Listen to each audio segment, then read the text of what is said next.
Hello বন্ধুরা, আসসালামু আলাইকুম। আশা করি যেখানে আছেন সকলেই ভালো আছেন। যারা মিড বাজেটে সবথেকে বেস্ট একটি ফোন কিনতে চান, আজকের ভিডিওটি তারা সম্পূর্ণ দেখুন। কেননা আজকের ভিডিওতে আমরা আলোচনা করতে যাচ্ছি ভিভোর মিড বাজেট সেগমেন্টের সবথেকে দুর্দান্ত একটি ফোন নিয়ে, ভিভো S15 এই ফোনটি নিয়ে। এই ফোনটি অলরেডি চায়নার মার্কেটে লঞ্চ হয়ে গেছে, কিন্তু এই ফোনটি বাংলাদেশ এবং ইন্ডিয়ার মার্কেটে আর কিছুদিনের মধ্যে অফিসিয়ালভাবে পাওয়া যাবে। আজকের ভিডিওতে আমরা এই ফোনটি নিয়ে আপনাদের ফুল ডিটেল জানিয়ে দেব।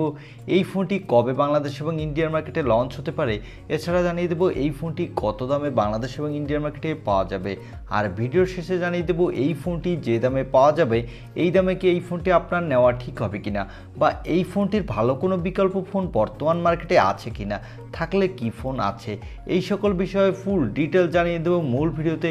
তাই আপনাকে অনুরোধ করব ভিডিওটি শেষ পর্যন্ত কন্টিনিউ করার জন্য। সো চলুন আর কথা না বাড়িয়ে আমরা চলে যাই মূল ভিডিওতে। তবে মূল ভিডিওতে যাবার আগে আপনার কাছে ছোট্ট রিকোয়েস্ট, আপনি যদি আমাদের চ্যানেলটি প্রথমবার ভিজিট করে থাকেন তাহলে প্লিজ আমাদের চ্যানেলটি সাবস্ক্রাইব করে পাশে থাকা বেল আইকনটি প্রেস করে রাখুন। আর অলরেডি সাবস্ক্রাইব করে থাকলে থ্যাংক ইউ সো মাচ। প্রথমে আমরা এই ফোনটির লুক ও ডিজাইন নিয়ে কথা বলবো। এই ফোনটির ব্যাক প্যানেলটি দেওয়া হয়েছে গ্লাসের প্রোটেকশন, এবং এই ফোনটির ব্যাক সাইডে দেওয়া হয়েছে ট্রিপল ক্যামেরা সেটআপ। আর এই ফোনটির সামনে থাকবে একটি মিডল পাঞ্চল কাটিং সেলফি ক্যামেরা। এর নিচের দিকে পেয়ে যাবেন USB Type-C এবং স্পিকার। তবে এখানে কোনো 3.5mm হেডফোন জ্যাক দেওয়া হয়নি। সো এই ফোনটির লুক ও ডিজাইন আমার কাছে ভালোই লেগেছে, এবং এখানে ভিভো কিছুটা নতুনত্ব নিয়ে আসার চেষ্টা করেছে, যার ফলে এই ফোনটির লুক ও ডিজাইন দেখতে দুর্দান্ত লাগছে। এবং গ্লাসের প্রোটেকশন থাকার ফলে এই ফোনটি হাতে নিলেও আপনি একটা প্রিমিয়াম ফিল পেয়ে যাবেন। এই ফোনটিতে ডিসপ্লের জন্য পেয়ে যাবেন 6.62 ইঞ্চি মাপের একটি full HD+ AMOLED display with 120 হার্টজের রিফ্রেশ রেট। আর এই ডিসপ্লেটি HDR10+ সাপোর্টেড। এখানে দেওয়া হচ্ছে ম্যাক্স 1300 নিটস ব্রাইটনেস, যার ফলে এই ফোনটি ডিসপ্লে ডিরেক্ট সানলাইটও ইউজ করতে পারবেন, সেক্ষেত্রে কোনো ব্রাইটনেসের ঘাটতি পাবেন না। আর এখানে 120 হার্টজের রিফ্রেশ রেট দেওয়ার ফলে যারা গেমার আছেন তারা গেমিংয়ের সময় স্মুথ পারফরমেন্স পেয়ে যাবেন। সো এই ফোনটির ডিসপ্লে সেকশন আমার কাছে এক কথায় দুর্দান্ত লেগেছে। এই ফোনটির ব্যাক সাইডে পেয়ে যাবেন ট্রিপল ক্যামেরা সেটআপ, যার প্রাইমারি লেন্স হলো 64 মেগাপিক্সেলের, সাথে দেওয়া হচ্ছে একটি 8 মেগাপিক্সেলের আল্ট্রা ওয়াইড অ্যাঙ্গেল লেন্স, এবং সর্বশেষ পেয়ে যাবেন 2 মেগাপিক্সেলের একটি ম্যাক্রো লেন্স। এই ফোনটির ব্যাক সাইডে ক্যামেরা দিয়ে আপনি 4K-তে ভিডিও রেকর্ড করতে পারবেন, সাথে মোটামুটি মানে ফটোগ্রাফি করতে পারবেন।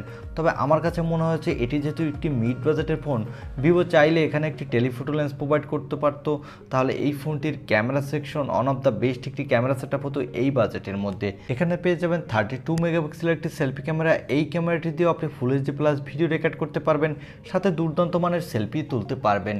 এই ফোনটির পাওয়ারের কথা বলতে গেলে এখানে দেওয়া হচ্ছে স্ন্যাপড্রাগনের 870 5G প্রসেসরটি।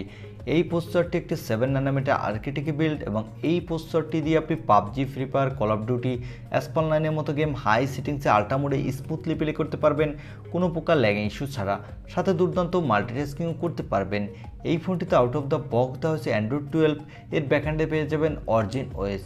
এই দুটির মিলিত কম্বিনেশনে আপনি এই ফোনটির ইউআইতে ভালোই ফাস্ট স্মুথ পারফরমেন্স পেয়ে যাবেন।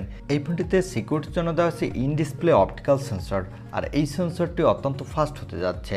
এবং এখানে ব্যাটারির জন্য পেয়ে যাবেন 45 mAh একটি ব্যাটারি, সাথে পেয়ে যাবেন 66 ওয়াটের একটি ফাস্ট চার্জার। এই চার্জারটি দিয়ে কোম্পানি ক্লেম করছে 18 মিনিটের মধ্যেই 50% চার্জ করে নিতে পারবেন। এবং এই ফোনটিতে থাকবে না কোনো extra dedicated micro SD card slot. আর এই ফোনটিতে দেওয়া হচ্ছে LPDDR5 RAM, সাথে দেওয়া হচ্ছে UFS 3.1 স্টোরেজ, যার ফলে এই ফোনটি র্যাম এবং স্টোরেজ ভেরিয়েন্টটি অত্যন্ত ফাস্ট হতে যাচ্ছে।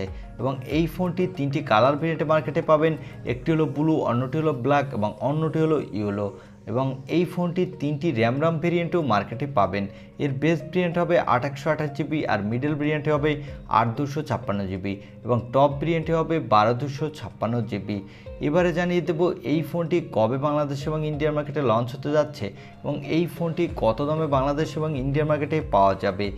এই ফোনটি ইন্ডিয়ান মার্কেটে আসবে, তবে এই নামে আসবে না, সেক্ষেত্রে রিব্র্যান্ডেড হয়ে Oppo Reno 8 নামে আসবে। আর এই ফোনটির বেস ভেরিয়েন্টটি ইন্ডিয়ান মার্কেটের দাম হবে 30,000 রুপির মধ্যে।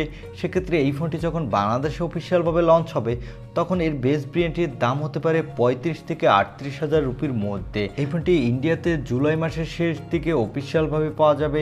সেক্ষেত্রে এই ফোনটি বাংলাদেশে অফিসিয়ালভাবে আসতে কিছুটা লেট হবে, তবে বাংলাদেশে আপনি সেপ্টেম্বরের শেষের দিকে অফিসিয়ালভাবে পেয়ে পেয়ে যাবেন। যারা মিড বাজেট সেগমেন্টের সবথেকে দুর্দান্ত লুকো ডিজাইনের একটি ফোন কিনতে চান, সাথে ভালো গেমিং করতে চান, তারা চাইলে এই ফোনটি নিতে পারেন। এই ছিল ভিভো S50 এই ফোনটির একটি রিভিউ। আর ভিডিওটি যদি ভালো লেগে থাকে তাহলে অবশ্যই একটি লাইক দিয়ে আমাদের চ্যানেলটি সাবস্ক্রাইব করে পাশে থাকা বেল আইকনটি প্রেস করে রাখবেন। দেখা হবে অন্য কোনো ভিডিওতে। আজকের মতো আল্লাহ হাফেজ।